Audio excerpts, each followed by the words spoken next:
Hello everyone, welcome back to MalStorm Gaming. My name is Brian Garber, and today I'm going to be reviewing To the Death.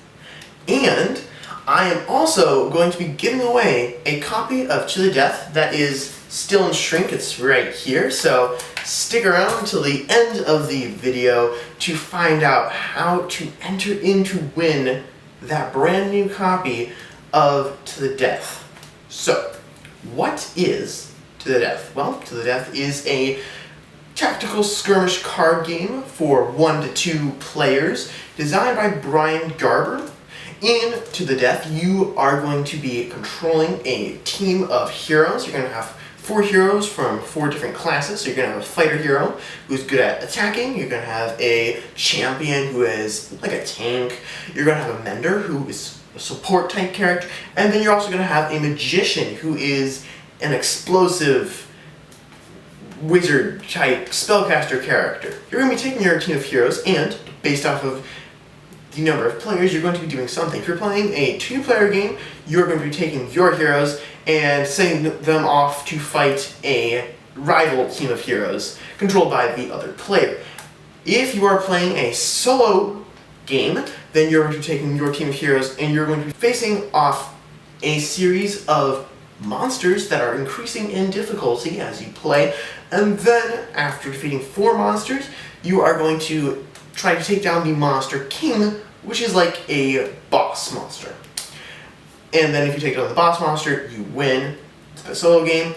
In the 2-player game, you're just going to be trying to eliminate the enemy's team. How you're going to be doing that is each of your 4 heroes have their own set of unique abilities. Each one has 3 abilities that you're going to be able to trigger, as well as having you have a list of abilities that are generic that anyone can trigger. And how are you going to be activating those? Well, you're going to have a handful of cards. You're going to generally have 5 cards in your hand, but some effects will reduce that or increase that.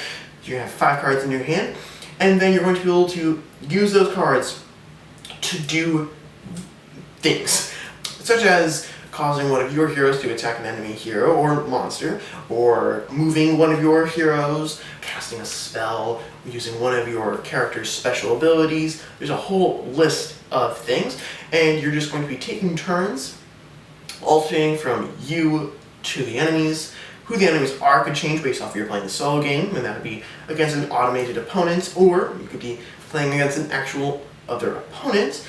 But you're going to be alternating turns until one of you has triumphed over your opponents and has eliminated all of the characters on their side, whether they're heroes or monsters and a Monster King. And that's just a very brief overview of what the gameplay is like in To the Death. There's a lot more going on, all sorts of different abilities and other rules and tons of actions you're going to be able to take. But that's just a very small taste of what the game is like.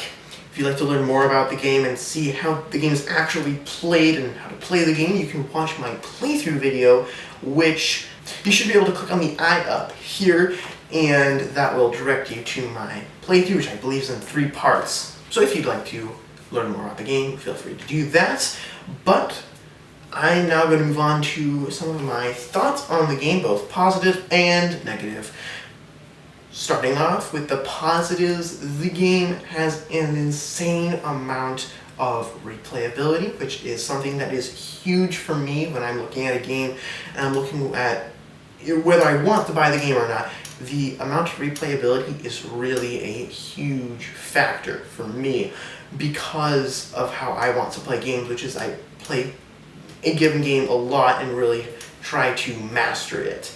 And so I want there to be a lot of different options for me to use so that no 2 games are the same, and this game has it in spades. Puzzle Dungeon had it, which is also by Brian Garber, and To the Death has it as well, and there's just a ton of different heroes to choose from. You choose 4 heroes each game, 1 hero from each of the 4 classes, and each class, I believe, has 44 unique heroes in it.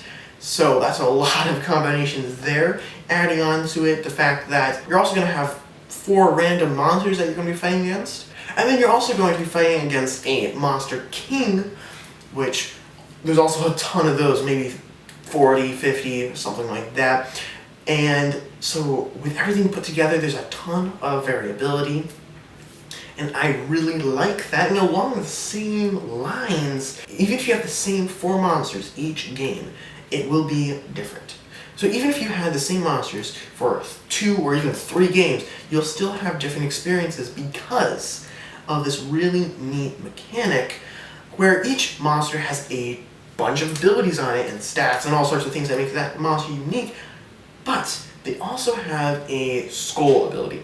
When you defeat a monster, you are going to draw a new monster to replace that monster so that you can then go on to the next monster in the next combat round, but you place that second monster on top of the first monster, leaving part of the original monster still revealed. So just this skull ability. So the first monster just had all the abilities on its card. The second monster has all the abilities on its card plus 1 ability, the skull ability, on the first monster. And then the third monster, that's going to have all of the abilities on its card plus the 2 skull abilities from the first and second monsters. And then the fourth monster is going to have everything for the first 3 monsters. And then the boss, or the monster king, is going to have all the abilities for the first 4 monsters. So each monster king you're going to fight is actually going to be a very unique monster king, because you have all the abilities on the monster king card, and trust me, there's a lot of abilities on each monster king. And then you have 4 additional abilities that the enemies are going to have and be able to use against you. So that's just going to create a unique monster for you to fight against for your final boss fight. And even if you had the same 4 monsters, if you shuffle them up and they came out in a different order, it'd make the monsters very different from in the second game from the first game, just because of the skull abilities that are active for any given monster. So that is a really cool thing, and all of that goes together to make a really replayable package. I believe the game costs $35 from Brian Garber's Etsy store, which is the main place where you can get To the Death, and there's a link inside the description for you to check that out. So I think it's like $35, and there's a ton of replayability just from the options for the heroes and monsters and monster kings. And then you have even more replayability when you see that the monsters come out in different orders. So if you have the same monsters, it's going to be different every time because of the order they come out in, which is just really cool. The next thing that I really like about To the Death is it's a multi-use cards. Now, in To the Death, you are going to be using what's called the Arsenal deck, which is this deck of 32 cards that's in 4 suits. Each suit has cards running from 0 and then 2 through 8. So you have these 4 suits, and you're going to have them all shuffled up in this deck, and both you and your opponent are going to be drawing from this deck to do various things. You're going to have a handful of cards each turn, and you're going to be able to use those to perform actions. Each card has a number and a suit. Now, in Puzzle Dungeon, which is the game that came before this from Brian Garber, you really just focused on the suits, and the numbers were just for special abilities. In this one, it's reversed. So now you are just going to be looking at the numbers, and the suits are going to be just for special abilities. But it's really interesting because each character has 3 abilities. One ability triggers when you discard a 2 through 4. Another ability triggers when you discard a 5 through 7. And then the last ability triggers when you discard an 8. And there are no abilities that trigger when you discard a 0. So suppose you have a 2 inside your hand. You can discard that 2 to activate any ability on a hero that a 2 could activate. So you start thinking of 4 heroes. You're going to have 4 different abilities that you could use with that 2. And that's really cool. But wait, there's more.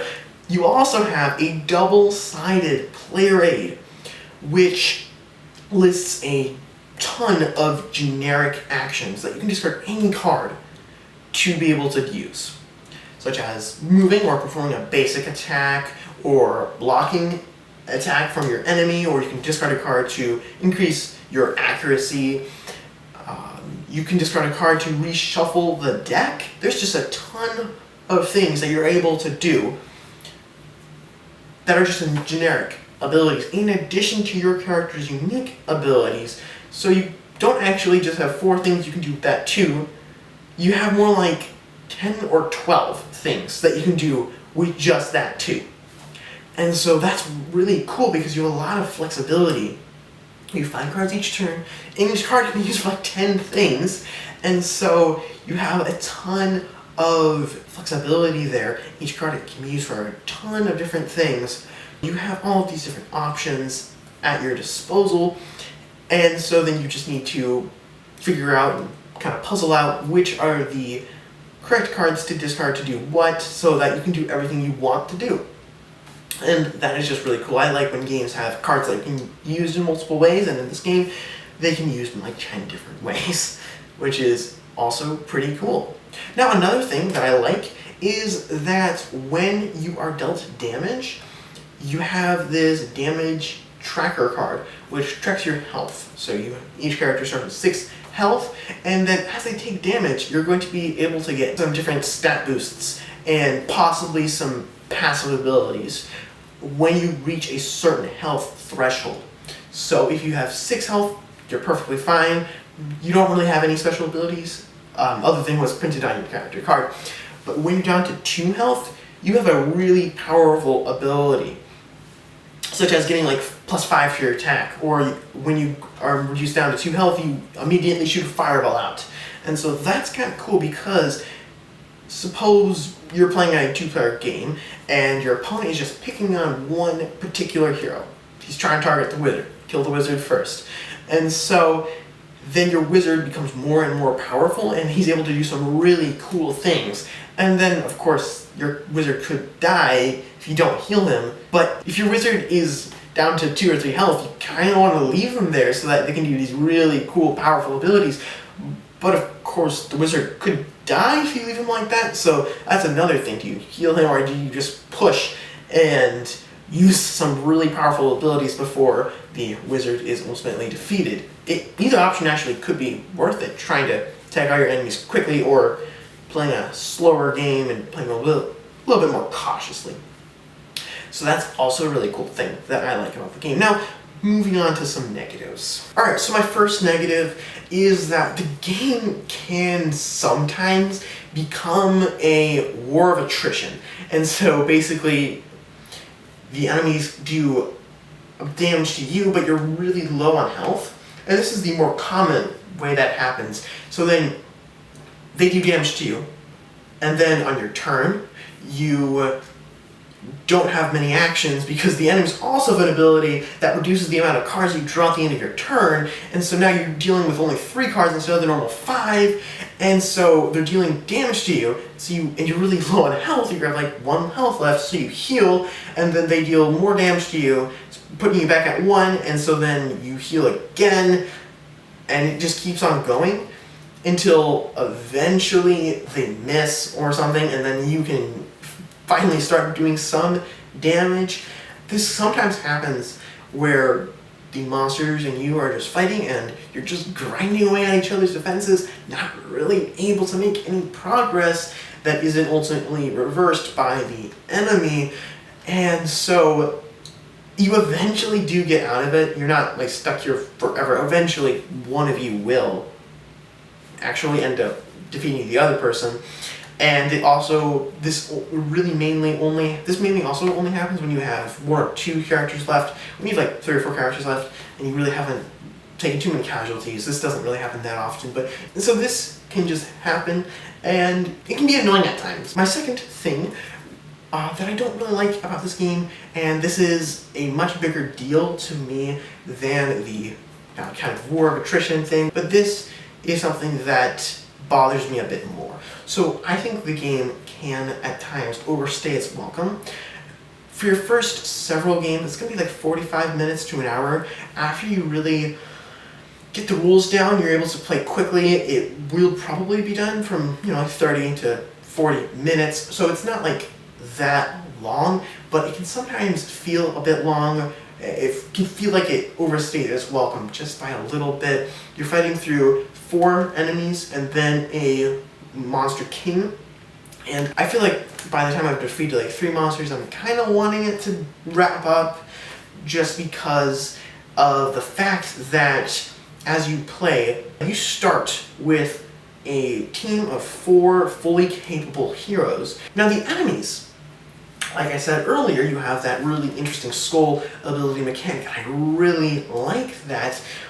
And so the enemies gain more power and they become more complex and more challenging, but you don't really. You start out really powerful, and you can get slightly more powerful when you have those damage-based abilities on your damage tracker, but those feel very minor. And yes, they are really cool, and I do like them a lot, but they don't give you the feeling of progression, because it's essentially, when you've been dealt enough damage, that's when you become more powerful, which is cool. You're kind of like a second wind type thing. You're just trying to push to defeat the enemies, but there is no real progression that happens inside to the death. The enemies get more powerful, but you don't. Throughout the course of the game, you start out powerful and you win or lose. And if anything, you actually become weaker by the end of the game, because you start with 4 heroes that are fully capable. By the end of the game, you actually might only have 2 or 3 left, or maybe even have 1 left. And so you're not gaining new options or new abilities. In fact, you're losing them as the game goes on and as your characters are defeated. And so this is not like a bad thing necessarily, that there's no progression, but for me, I do want to have some form of progression. Like, I really like deck building games because you start the game really weak and you're not able to do anything except buy a couple kind of bad cards to go into your deck that are just a bit better than the ones you already have. But then by the end of the game, your deck is so good and it's so refined, hopefully, unless you're losing, that you are able to accomplish whatever goal the game has. For example, Legendary, you're able to knock down Thanos because you're now so powerful that you're able to do that, and you purchase enough really powerful cards that you're able to do that, and it's really fun. You go from 0 to hero throughout the 45-minute game. Whereas with this, in this 30 to 45-minute game, you start as a hero and you end as a hero who's slightly weaker, but is more determined, basically. So you don't really gain power, and if anything, you lose in power. There's no real progression. Again, this is not the end of the world, but it is something that bothers me a bit to the death, and it can lead to a feeling that at the start of the game, I'm really excited because there are all these monsters and all of these heroes that I've never used before, because there's a ton of content in this tiny little box that's bigger than Puzzle Dungeon, but it still is very small. There's a ton of content and a ton of heroes, a ton of monsters, a ton of bosses, so I'm really excited at the beginning of the game. But about 3/5 of the way through the game, I start to feel like I'm just kind of using the same abilities over and over and over again. You start out being a bit overwhelmed, honestly, with the amount of abilities that you have at your disposal, but by the end of the game, you kind of have used everything several times, and it kind of loses that shininess that you have at the beginning of the game with all these new options for your characters. But by the end of the game, you've done all the cool things several times, which bothers me a bit, honestly, just because there's no progression. The enemies are getting cool new abilities, but I'm not. I've done all my cool abilities several times. Again, this is just a personal preference. Maybe you don't need to have cool new abilities given to you throughout the game, and maybe you actually like that you've used all the abilities so many times that you practically have memorized them. But for me, I want to have a sense of progression in my games. I wish that there was some sort of a loot deck, maybe, that would allow you to gain a new ability, or even just a one-time use ability at the end of each combat round. Every time you defeat a monster, they get a new skull ability for all the monsters that come after, and then you get to draw from this treasure deck that will give you some sort of one-time use ability. For me, that would be really cool. But yeah, that's my biggest criticism of the game. Alright, now I would like to take a break before going into my final verdict of the game, and I would like to talk about the giveaway for this sealed copy of To the Death here. So what do you need to do to be the lucky winner of this copy right here? Well, you are going to need to like this video and subscribe to my channel, and comment below to tell me just one good thing that happened recently. It could be something that happened to you or a family member, or something cool you've gotten to do. Maybe you were able to sit down and play some games with your family, which was really enjoyable. Whatever it is, I would love to hear what cool things are going on in your life, and I will draw one random person from the people who have subscribed, liked, and commented, and I will send them this copy of To the Death. More details can be found below in the description, so if you're interested in the giveaway, just go ahead and read those. But now I'm going to go on to my final verdict. So ultimately, what do I think of To the Death? Well, I really like To the Death's multi-use cards that force you to make interesting tactical decisions as you figure out how to best use your hero's abilities to defeat your opponent. And so I am going to give To the Death a 7 out of 10. And yeah, I really liked it, and I hope you all will check it out. If you enter into the giveaway, I'll give one of you a copy of it, and if you do not win the giveaway, I would encourage you to check out Brian Garber's Etsy page, which again is in the description, and then you can buy a copy for yourself and try out this wonderful game. I hope you all enjoyed this video, and as always, if you have any questions or comments, feel free to comment them below, and you should comment as well to enter the giveaway. As always, my name is Malachi Gardner, and I hope you all have a great day. Happy gaming!